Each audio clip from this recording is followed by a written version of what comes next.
In this video, we're going to install the very first module of our array and cover some of the subtle idiosyncrasies of that first module that makes it so special.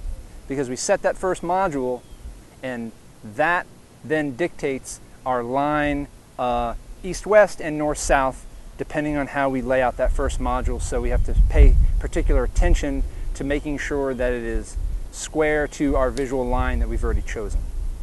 So let's get started. Okay, so we're going to get started mounting our first module.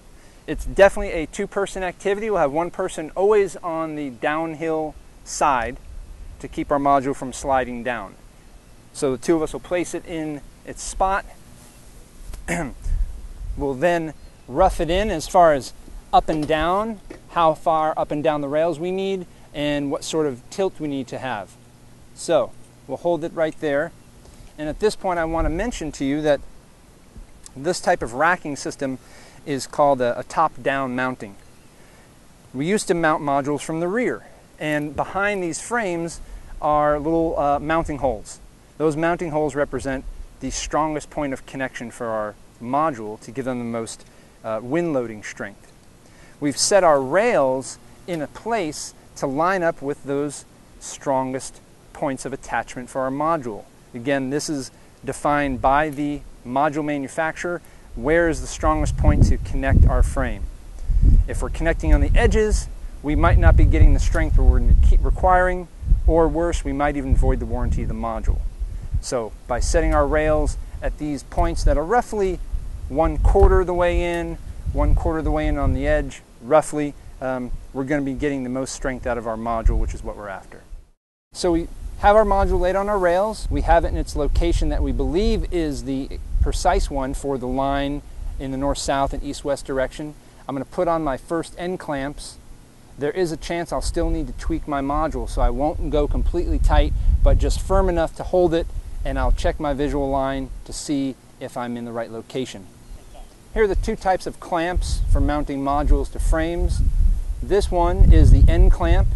It grabs a module on one side. It's for the first module on the outside edge.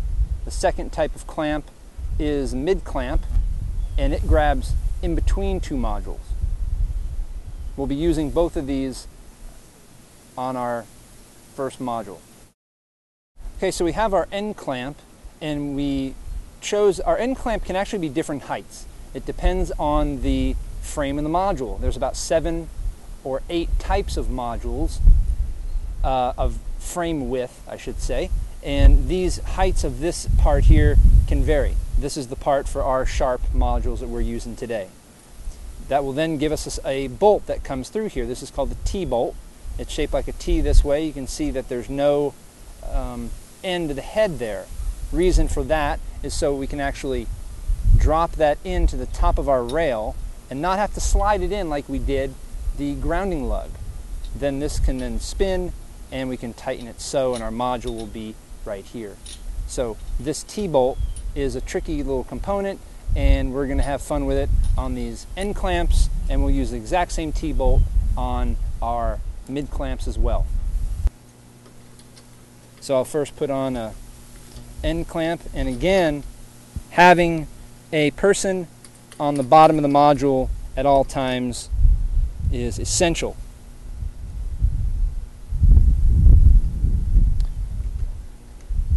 Different manufacturers have different requirements for how much overhang you need on your rail. This is a Unirack product. They require a 1/2 inch. We've given them 1 inch, and that's fine. What we want to make sure we do is we have all of our ends of our rails in a line to make it visually attractive. Floppy and janky. In summary, our first module is now installed. We laid it in place. We put on our end clips. We made sure that our north, south, and east, west orientations were where we wanted them, making sure that our rail overhang is appropriate for the manufacturer, and we're now ready for our next module. We're going to get into those mid clamps that we talked about earlier, and a new piece of equipment is our grounding lug or our weeb, and we'll get into that right now.